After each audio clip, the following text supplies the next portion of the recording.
Welcome to Sapna's kitchen. तर आज आपण बघणार आहोत 2 मिनिटांमध्ये बनणारा चायनीज राईस। तर सगळ्यात अगोदर आपल्याला इथं हिरवी मिरची, लसूण आणि अद्रक घ्यायचं आहे। ते तेलामध्ये चांगलं फ्राय करायचं आहे, थोडंसं रेड होईस्तोपर्यंत। त्याच्यानंतर कांदा घ्यायचा एकदम बारीक चॉप केलेला। Mix mix mix. त्याच्यानंतर थोडं मिक्स मिक्स मिक्स। एक शिमला मिरची घेतलेली आपण बारीक चॉप केलेली। त्याच्यानंतर गाजर, जर तुम्हाला कॉर्न पण टाकू शकता जर तुम्हाला टाकायचे असेल तर, मी इथे टाकलेले नाही आहे। त्यानंतर थोडंसं सॉटे होईस्तोपर्यंत त्याला शिजवून घ्यायचं आहे।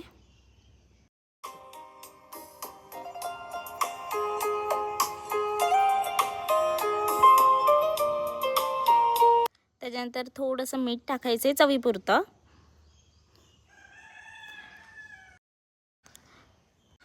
तर इथं red soya sauce, green chilli sauce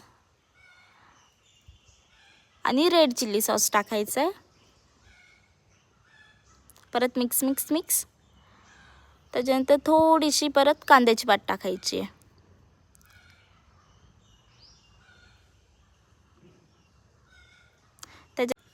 इथे तुमच्याकडे स्टीम राईस असेल तो टाकून तुम्ही मिक्स मिक्स करून घ्या। इथे मी 5 मिनिटापर्यंत मिक्स करून घेतले।